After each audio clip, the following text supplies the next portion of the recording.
Welcome to the driver's seat, wrapping up a 24-hour period really with the all-new Chevy Colorado.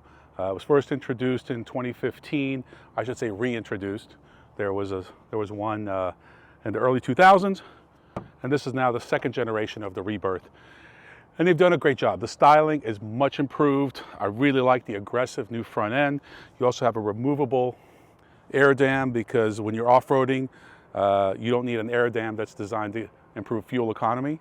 But the big news is really under the hood.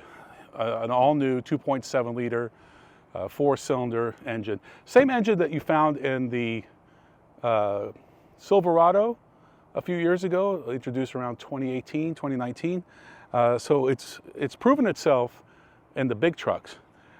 So there's a base 2.7 engine, but only 3,500 pounds of towing. And that to me is not acceptable for a mid-sized truck. That's what mid-sized crossovers get. But once you step up to the more boosted version of the 2.7 liter engine, which is what you find here, you get 310 horsepower, and you also get the option to go to the dealership for about $395 and have them flash the ECU. You get an extra 39 pound-feet of torque. So, and that's class leading. And with these engines, you get 7,700 pounds of towing. That is much more acceptable.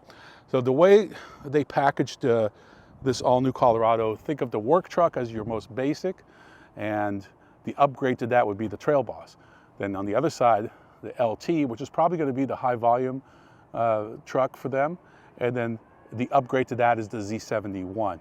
They have a much nicer interior than this. They also have telescopic steering wheel, which we found to be very necessary just based on how the seats are positioned. But overall, a wonderful truck, a very capable truck. We didn't do any towing and hauling, but we certainly went off-road and just thought it performed brilliantly. They tell us about 40 to 50% of buyers of new Colorados indicate they want to go off-roading, but the numbers really tell a different story. It's probably closer to 10%. Most people don't want to get their shiny new truck all dirty and damaged up, but it is capable. All the engines are mated to an 8-speed automatic transmission, which we found to be adequate, especially in the more boosted version of the engine, because on the smaller engine, it just seemed to have some lag to it. But love the new styling. I think it looks much more aggressive, sportier, a little beefier, and we really can't wait to drive the ZR2 later this year. That's coming a few months after the launch. This is the interior of the all-new Colorado, and as mentioned, the Trail Boss, which we're driving right now, gets the same interior as the work truck. Now, all Colorados get this 11.5-inch large infotainment screen. We like it. It is kind of the base navigation is Google, and not a huge fan of it, but it works. You get an 8-inch completely digital cluster on all trim levels until you go up to the ZR2, and that grows by about 3 or 4 inches. So again, we haven't driven the ZR2 yet, but it is going to have a different gauge cluster. You have tilt wheel, but no telescopic steering wheel on this base interior, the work truck interior, which we think is a big issue because you almost can't get the right hand position. And if I put the seat any closer, I'll have too much knee bend. But overall, they did a really nice job with the interior. I think this instrument panel, the shifter, where they put the drive select mode, which is great. You've got off-road, tow haul, terrain, and normal. And we were in off-road earlier. So a lot of nice features, nice camera setup. If you go to the home screen, you hit the cameras, you have different angles. So we're in here right now showing the front. That shows the rear. You can switch to this angle. Kind of shows, so if you're going rock crawling, what's in front of you. This is what's behind you, and then this is for trailering. But as you can see, Not quite the level of sophistication that you found in the the high country Silverado cameras, but excellent, excellent quality, very high resolution, and I think they have all the right angles covered. So kudos to them for that.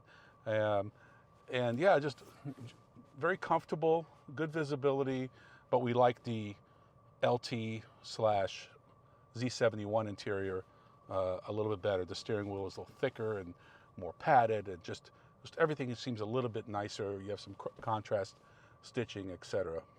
So let's take it for a little drive here. Both my co-driver and I noticed that the engine seems a little noisy. And Chevy told us that when they surveyed their owners, they wanted their truck to sound like a truck, and they felt that this accomplished that goal. I'm a little skeptical. It doesn't quite have the growl of a V6, but I may be right, I may be wrong. The consumers will tell down the road. But it is a good powertrain. I don't know why they didn't come with a hybrid or plug-in hybrid option. I figured in this day and age it's almost a must, but again, they had their reasons for doing what they did. I think there's a lot of kind of pent-up demand for a new Colorado.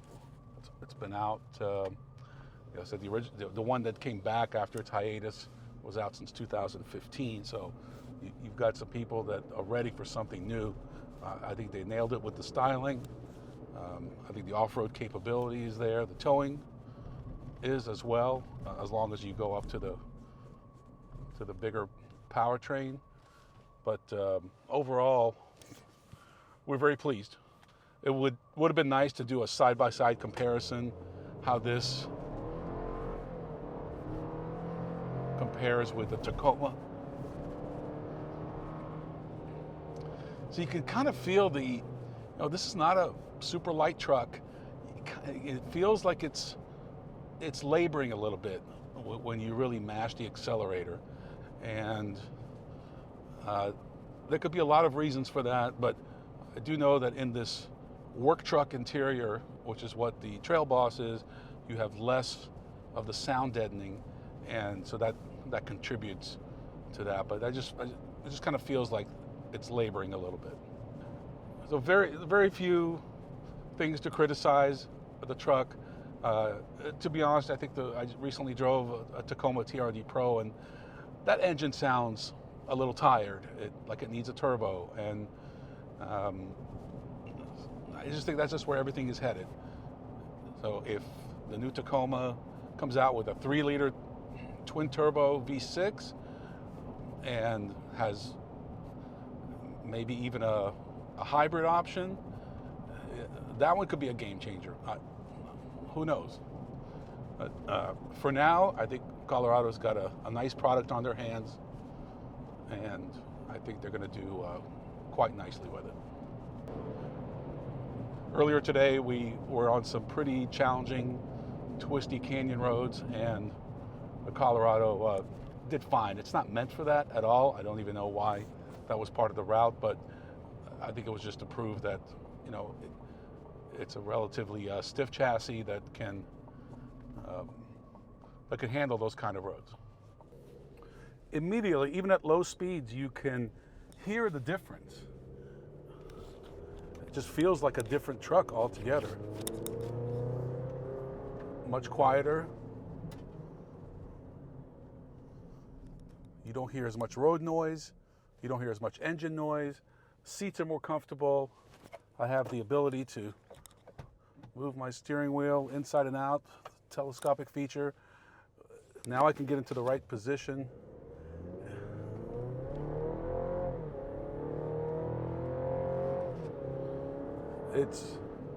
It's really a no-brainer for me. I would have to get this interior. I could not live with that other interior. You get the upgraded sound system, the Bose system. There are a lot of options. The LT truck we drove briefly yesterday had almost $10,000 worth of options. So you can really customize this to how you want it. I imagine the first ones that are going to roll off the assembly plant are going to be pretty well equipped.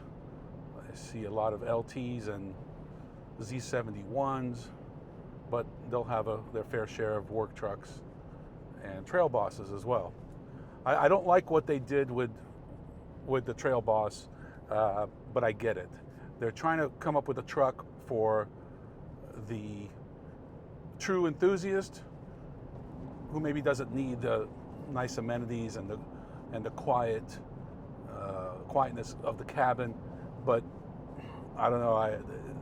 That just seems like I think they should have left the work truck the way it is and made Trail Boss part of the LT Z71 kind of family, but that was their packaging decision. This is much more comfortable. This is what we drove the first half of the day, and then we got into the Trail Boss, and it's really night and day. This truck I could actually consider owning. It's got the certain level of comfort and capability, and it has the best combination of comfort and capability for towing, off-roading, you name it. So that's my recommendation, is LT or LTZ, depending on my recommendation is LT or Z71. If you want something a little more rugged, a little beefier, go with the Z71. Something a little more posh, you go with the LT. Another feature which would have been very helpful today, because my co-pilot wanted the temperature a little warmer, and when you step up to the LT/Z71 interior, you get dual climate zone, digital readout, nice features that I think when you're spending $45,000, $50,000 for a truck, you expect this, and I just can't believe that there is such a distinction between the two. I understand the work truck, don't understand the Trail Boss mentality. I can't remember the last time I went to a new truck or SUV launch and drove all 4 trim levels or 5 trim levels and noticed such a difference between the base models and the upper trim levels. Chevy went through a great deal of work to differentiate their top trim levels from the bottom, and I just never thought of Trail Boss as kind of an entry-level truck, but it is based on the work truck. And road noise, interior noise, the quality of materials, soft touch materials, if those kind of things are important to you, step up to the Z71 or LT. If they're not, then you could save some money and go with those. But I would definitely drive them back to back and make a decision on what's best for you.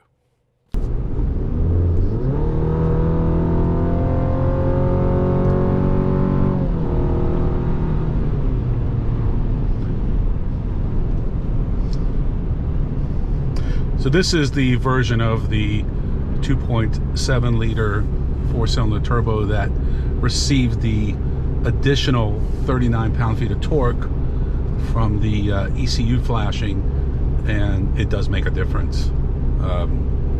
Easily the biggest no-brainer dealer option maybe in American history. When you're looking at mid-sized trucks, or any trucks for that matter, the bed is very critical, and I feel like in this segment, Chevrolet has certainly checked a lot of the right boxes. So you don't quite have the multi-pro liftgate that you find in the Silverado and GM's full-size trucks, but you do get this nice storage unit that you can easily put tools, beverages, whatever it is you might need. It's just kind of a nice way to take advantage of this area that's otherwise going to be just a big void. You have 8 tie downs, and you also have this factory spray-in bed liner on the upper trim levels, and I think this is the way to go. Let the factory do it. If anything goes wrong, they're responsible. So I think this is a great advancement for Colorado. I think they have the right packaging, the right pricing. The timing for Chevrolet could not be better with this Colorado. Just a few days ago, J.D. Power released their study for quality and reliability, and for the first time in decades, Chevy now tops Toyota. So Toyota has prided themselves on quality, reliability, and dependability. Well, apparently it's not working, or the competition has caught up, and that's good news for, I think, for everyone. Toyota is not going away. I think they're going to resolve their issues, but in the meantime, you've got a solid mid-sized truck. Hard to believe that 10 years ago there wasn't even a Colorado on the road, except for the original one. And so now they came back for the second generation of the rebirth, maybe third generation total, and then they have a real hit on their hands. They might have some challenges to overcome with their four-cylinder engine. Is that going to deter some buyers, not having a diesel? Just some things that they're going to have to consider, but overall, job well done, and it's great to see the segment flourishing, and I see a lot of growth in this segment in the coming years. I'm Ron Doran. Thanks for watching. See you next time on The Driver's Seat.